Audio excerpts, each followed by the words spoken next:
আমাক কৈছিল ক্লাবৰ সভাপতি, এতিয়া ক্লাবৰ সভাপতিৰ ভয়ত আগৰ সাংসদগৰাকী পলাব লগা হ'ল। লুৰিণজ্যোতি গগৈক কৈছিল ক্লাবৰ সভাপতিৰ ভয়ত তেওঁলোকৰ ষ্ট্ৰেটেজি সলনি কৰিব লগা হ'ল। কিন্তু তাৰ পাছত ভাবিছিল যে সৰ্বানন্দ সোণোৱালে বিজেপিক বচাব পাৰিব।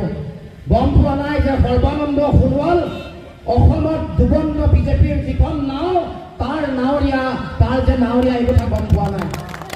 এতিয়া ৰাইজে সেইকাৰণে সিদ্ধান্ত গ্ৰহণ কৰিছে যে অহা 19 এপ্ৰিল তাৰিখে আমাক কৰা অন্যায়ৰ বিৰুদ্ধে ভোটদান কৰিব। আৰু আমিও কথা দিছোঁ, আমি আমাৰ ডিব্ৰুগড় লোকসভাৰ ৰাইজে ইণ্ডিয়া এলায়েন্সৰ সন্মানীয় বিষয়ববীয়া কৰ্মকৰ্তাসকলক কথা দিছে যে আগন্তুক দিনসমূহত যেতিয়া ইণ্ডিয়াৰ চৰকাৰ দিল্লীত হ'ব তেতিয়া ডিব্ৰুগড় ৰাইজ ইয়াৰ অংশ হ'ব।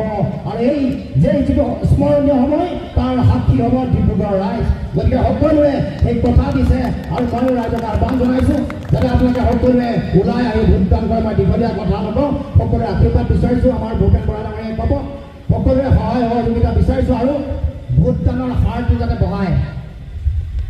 ভোটদানৰ হাৰ গাঁও অঞ্চলত বৰ কম হয়। গাঁৱত ভোটদানৰ হাৰ 95% হ'লে অসমত এই ডিব্ৰুগড় লোকসভা সমষ্টিত সোণোৱাল বাদ দিয়ক, হিমন্ত বিশ্ব শৰ্মা বাদ দিয়ক, স্বয়ং নৰেন্দ্ৰ মোদী আহিলেও লুৰিণজ্যোতি গগৈক ঘূৰাব নোৱাৰে। গাঁৱত যদি 95% ভোট হয়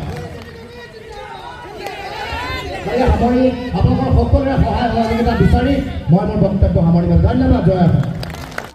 সমৰ্থন সকলো চাৰিওফালে দেখিছে আৰু এইটোৱে প্ৰমাণ কৰিছে যে এবাৰ বিজেপিক অসমৰ গাড়ী মালিকক ধমকি দি বন্ধ কৰিছে, নহ'লে আৰু হাজাৰ কমিউনিটি হল বন্ধ কৰিছে। এই কাষৰ আপুনি দেখিছে মটৰচাইকেল লৈ পেলাই মিটিঙলৈ মানুহ আহিছে, চাইকেল লৈ মিটিঙলৈ মানুহ আহিছে। বিজেপিয়ে বুজি পাব লাগে যে মটৰচাইকেল লৈ যেতিয়া মিটিঙলৈ মানুহ আহি গৈছে, চাইকেল লৈ মানুহ আহি গৈছে, ৰাইজে কি সিদ্ধান্ত লৈছে। মুখ্যমন্ত্ৰীয়ে বাৰে বাৰে একেটা কথাই কৈছে যে আপুনি 25ত কংগ্ৰেছত মুখ্যমন্ত্ৰী 100 দিনত চকী হিলি আছে। আপুনি কাগজ দিয়ক, মই লিখি দিম।